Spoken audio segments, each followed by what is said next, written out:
All right, welcome back to the Shred is Not Dead podcast. If it makes you bang your head, we'll talk with them or about them. I'm joined today by Andreas from the mighty Cabal, Deathcore Titans from the north. How are you doing today? I'm pretty good, pretty good. Just I don't know. It's evening in your guys' end, right? Or Yeah, it's about 7 p.m. Yeah. okay, it's 10 here. So got up a few hours ago, did my workout and breakfast, and now I'm ready to talk about heavy stuff. Yeah, nice, nice. I suppose it's still oh, you don't quite have the super long summers this time of year. Like Ah, sun periods. You know what I'm getting at? It's yeah, starting to get we don't have that here. yeah, okay, not quite far enough north for that then. No, we just have kind of like autumn, 9 months a year. Yeah, So nice. that's Well, that's a nice yeah, trade-off because you've still got a lot of the from my brief time in Denmark, you've got a lot of the beauty of Scandinavia, but without the downside of 3 month long winter nights. no, we do have that. Like we'll have periods where you have like sun for a few hours a day. That's super depressing. But also good conditions for riding deathcore in to get things It back. is really like good for writing depressing shit. Like, So Magno Interitus is out now. It's been unleashed. It doesn't exactly reinvent the wheel of deathcore, but I don't think it necessarily has to, does it? no, I think like we tried out some new stuff that I feel like we haven't heard much before, but at the same time we're also kind of like building on what we did on the previous record, kind of like expanding that. Kind of like I like to think like we have found kind of our core sound, and now we're adding in new elements and see what happens. To see what happens. Yeah, so there was a bit from my listen through. I noticed a little bit of dabbling with different guitar tones, even within the period of a couple of riffs, just to Yeah, different flavors of distortion and drive going on, and that's always quite cool. It gives it a glitchy feel almost, without leaning too heavily into the synth elements. yeah, exactly. We also try to keep it very dynamic, especially since we kind of insist on playing like ones and zeros a lot, and then we have to like add the variation other way, other ways. Yeah, oh, exactly. Thanks, Miss Sugar. Yeah, exactly. Love our ones and That's zeros. yeah, exactly. Binary metal. That's the way to go. Yeah, no, exactly. So in the past, Cabal have played around with this ongoing theme of the cult of death, and you broke away from that a little bit with the Midsummer visuals coming into it. I Yeah, suppose spoiler alert for Midsummer. Maybe skip 5 minutes if you haven't seen the movie yet, or yeah, know yeah. about the history of the real Midsummer celebrations. Is that a return to this theme, or is it just sort of tangential and it happens to be a similar idea? I feel like it's still the way I see it is like everything on this record still exists within the universe we kind of built, but this was kind of like a way of not repeating ourselves too much and still keeping it kind of like what I like to do with the first stuff was kind of like base it on kind of like Scandinavian culture. That's very loose, but like have some runes thrown in there, some of like the paganism stuff. Because I hadn't really seen that much in deathcore, and it'd be fun to put some of our own cultural heritage into it. And after doing like 2 records of that in the EP, we were like, okay, we need to kind of change things up a little bit. And then I saw Midsummer. I was like, oh, there it is. You can do flowers and still keep it creepy and Scandinavian. Yeah, no, exactly. I mean, it's not all that uncommon. From memory, Thy Art Is Murder did a range of tour shirts here, which had flowers and skulls, and it was a pink long sleeve and all that. You get a little bit more of that in deathcore, but it's still very cool that Cabal have been able to tie that imagery in and maintain the almost head nod in the general direction of black metal. Yeah, yeah, exactly. We still have like if you listen to it, there's be some ambience and a few like tremolo parts like that you could use in a black metal song. But it's also like it's always been very much in kind of like the aesthetic and vibe of it that it's been like seeping through. Yeah, and that's one thing I wanted to ask about is over here in Australia, we have a pretty strong deathcore, hardcore Yeah, scene, all those sorts of things. You know, I mentioned Art is Murder. Um, you have all the bands when you have Parkway Drive. I don't know they're not part of that scene anymore, but they start like when they started out, they were like definitely like metalcore with deathcore and things. I feel like yeah, exactly. I uh, mean, Horizons will never die. That album is I iconic. know. It's a Same huge with part Killing of with it. a Smile is still one of my favorite records from because I listened to it when I was fucking 14 years old or something. Yeah, no, exactly. And we sort of look on, you know, a lot of my peers, a lot of my fellow fans in a similar age group, a similar genre, I know that for them, Slayer, Venom, this is dad rock. Like put the good stuff on. Whereas in Scandinavia, I think it's from my impressions and my time there, again, it seems quite the opposite, that people have a lot more patience for things like the older, more old school, denim jacket and beer kind of metal. That is definitely big here. Yeah, is that something you find you're banging your head against a little bit, trying to get Cabal off on the local scale? I thought we would at first. I was certain that they were gonna fucking hate us because, like, in Denmark, people like they're kind of like, if you want to get big in Denmark, you need to play kind of like death metal or something that people already know, but with like a new spin on it, probably. But like keep it within the confines of what people know. That's kind of like the safe way. And we were like, we want to do Deathcore, but Deathcore with a blackened vibe. And I was like, okay, that's a breakdown every 30 seconds. People are gonna fucking hate this, but they didn't. And the thing is, we got branded as death metal. They couldn't really hear the difference, so we just leaned into we're death metal band, but that's cool. That ever lead to you getting booked in a festival or a show where you felt maybe a little bit out of place then? We played so many like very like a bit more true metal festivals, but the thing is, people always like they really like us. It's just because we don't add the core tag when we're out there, people like it. It's like, I think if I went up on the stage and say, hey, we're a deathcore band, people would be like, boo. But since I haven't, got to lean into it. Yeah, I just don't say that. I'll just call us death metal and that's it. And then people are like, oh, I like that then. Like, yeah, that's the one thing I think about the super breakdown of genres that our scene, our culture, whatever you want to call it, seems to be obsessed with, is it's only hurting people in not finding stuff they actually might enjoy, or just because of the pure fact they don't want to put a label on it that is something that they're expected not to like because of other bands they like. Or I feel like I'm a fucking nerd, so I like labeling things as well, but I'm also not hung up on it. I'm like, I don't care what, like, I don't know why. I think there's some part in my brain that likes recognizing things and be like, oh yeah, it's this thing combined with this, which makes it this. But when it all comes down to it, I don't really care if it's good. It's good. Like, that's it. That being said, though, do you find, you're about to go on tour over in the States, the Never Say Die tour, I believe, Suicide Silence? Oh, that's actually here in Europe. Oh, right.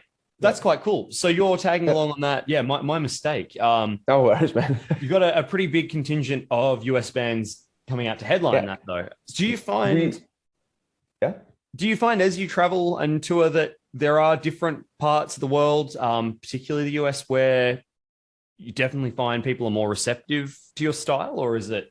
Yeah, for sure.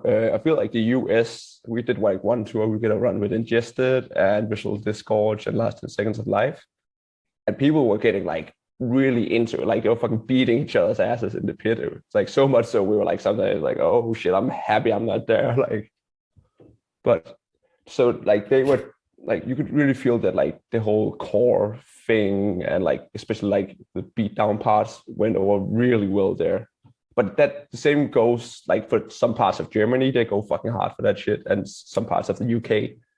I feel like those are kind of like the three places where it's like, okay, they really know exactly what this is about. Like, yeah, absolutely. I felt when when I went over and saw a couple shows around that part of the world that mosh culture is completely different. And I don't know whether it's the stereotypical Scandinavians like their personal space thing, or if it's a musical folded arms at the back of the room. Yeah, exactly. Yeah, and a show's really big because the people at the front aren't actually at the front. They're just at the back of being at the back of the room, They're still folding their arms like they're too cool to be there. Do you find, how do you go around locally with moshing? Is it a thing that really happens? Is it? It is like with our shows now, most places, because I insist on it. I'll fucking chew people out from stage if they don't get moving. Like, and that seems to help. So now I feel like most places we play, even in the crossed arms, like Scandinavia, people will like mosh and stage dive and like, but you have like, I have to work harder to get people to do shit here. Whereas like, again, like the other places I mentioned, Germany, UK, US, it'll be just like, you just have to like hit the China real slow and people start swinging. Like that's the thing about deathcore and about what your band seems to do really well. And something I want to ask about is, deathcore is really, at the end of the day, a very live art form. I don't think a lot of what you would write for things like breakdowns, the very deliberate use of China cymbal, it is ultimately to get people moving, right? Yeah. A lot of our songs, like we also like, we'll write a few songs where we're like, okay, this is a cool album song, but a lot of us, like a lot of the thoughts that go into the music is like, oh, this would be really cool in a live setting.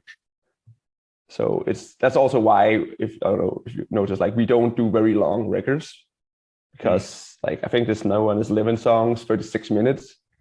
It's also because we also know like the way we write music can be a bit repetitive, so it's not designed for this like you sitting at home with a glass of wine and putting on like setting aside like an hour and a half to just really dive into it. It's like more of this unleashing energy, like super short and sweet. Like, yeah, definitely. And that's absolutely the vibe I got from the album. I mean, to be completely honest with you, I did have to take a few stabs at it just from, I tend to be a more sit down album person. I mean, I'm pretty open on this show that Opeth are one of my favorite bands, and they'll have 5 songs to an album and it'll still be a 2-hour album. I know, like just 20 minutes, like intricate, like just sitting there with a glass of spirits and my feet up, going, "Yes, that was a very nice riff." Exactly. It doesn't have the same thing going for it live.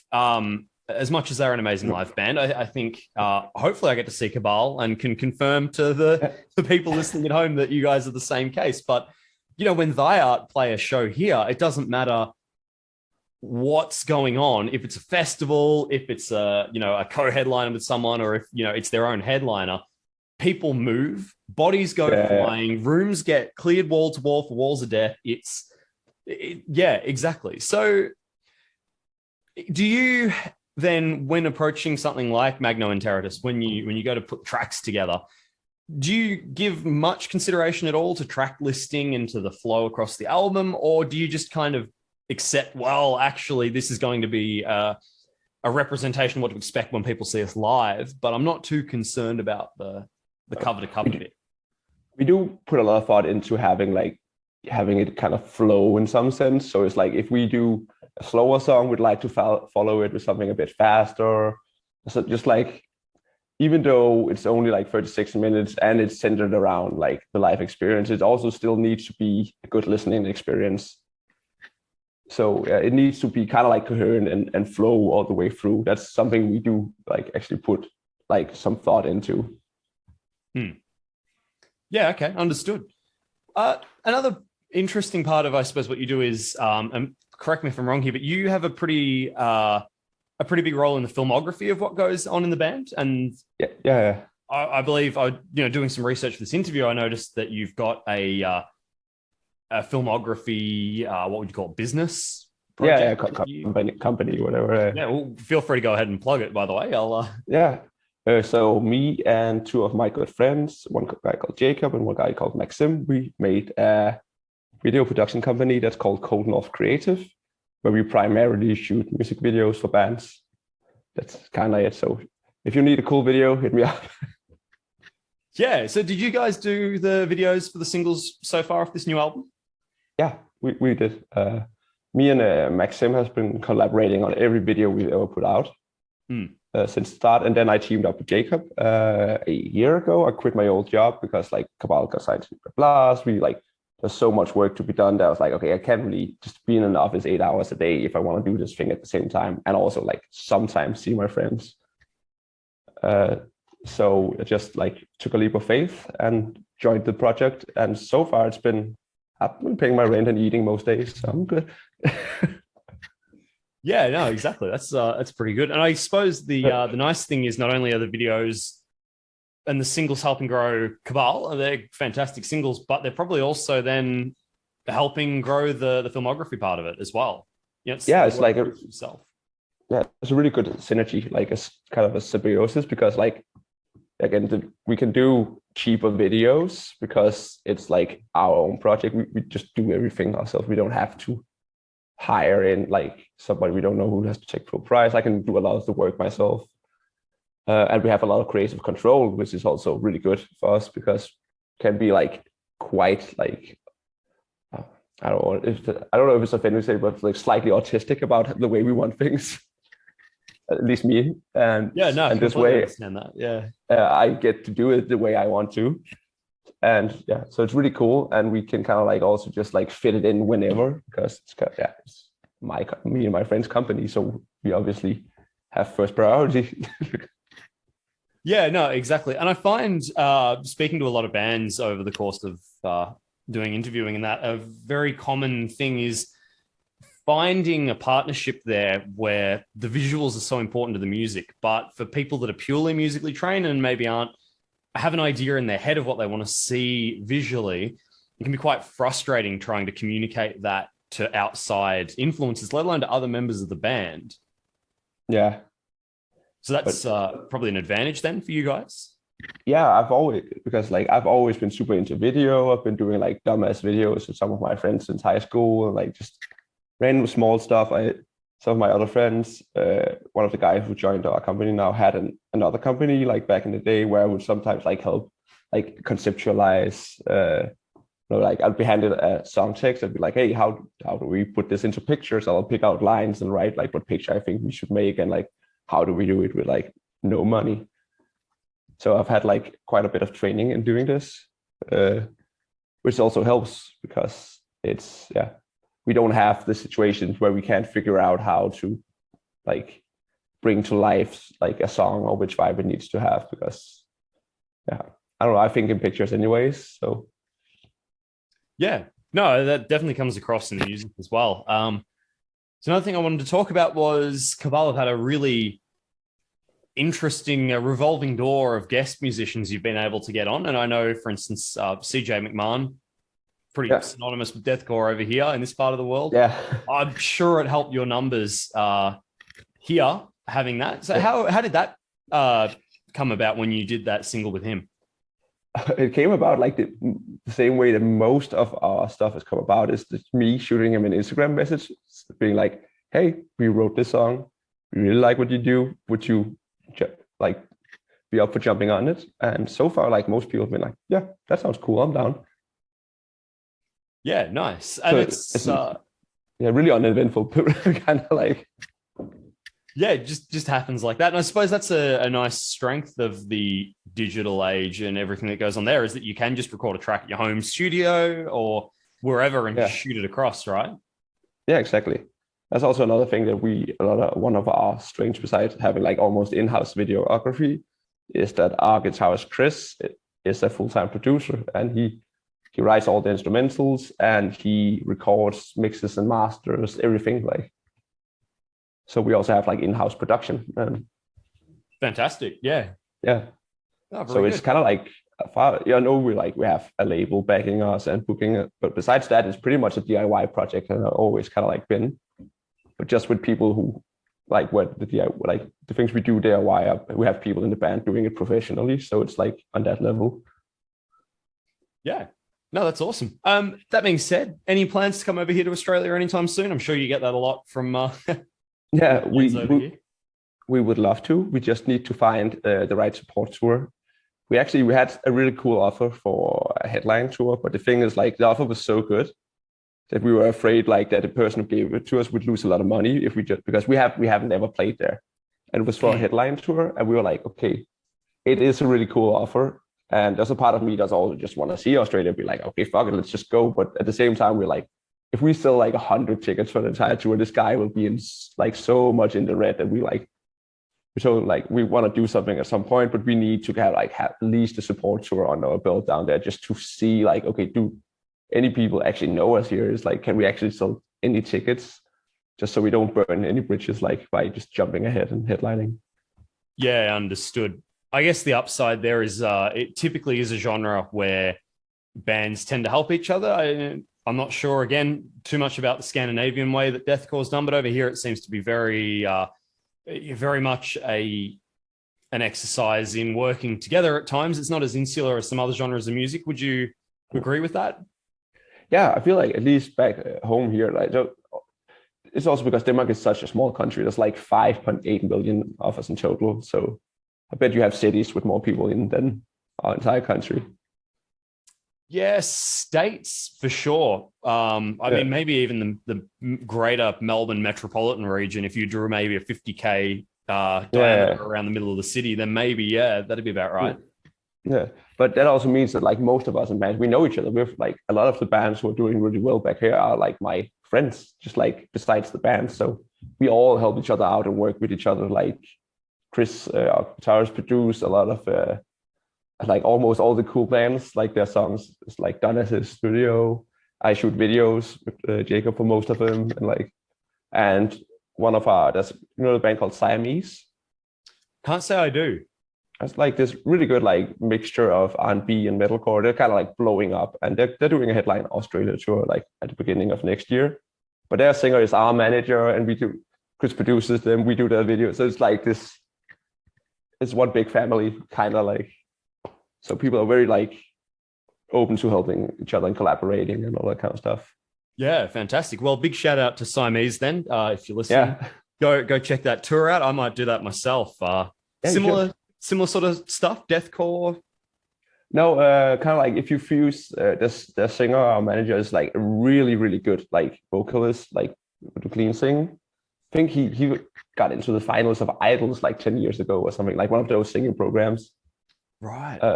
Yeah, and then just like if you mix like super catchy, still heavy metalcore with really, really like catchy and sing alongy like R&B vocals. It's quite a fun mix, but it works really well. Okay. Well, I'll be sure. And they have a violinist as well. Nice. Well, thank you, Andreas. I think we've powered through all the questions I'm interrogating you with today. Is there any message you'd like to leave the listeners ahead of the new album? Please listen to our new album. If you like it, buy it. And if we ever swing by, please come out to the show and say hi. I'm Jordan, and you've been listening to Shred Is Not Dead. Magno Interitus, the new album by Cabal, is out now. Go give it a listen, pick up a physical copy, or spin it on a streaming service. See you on the next episode.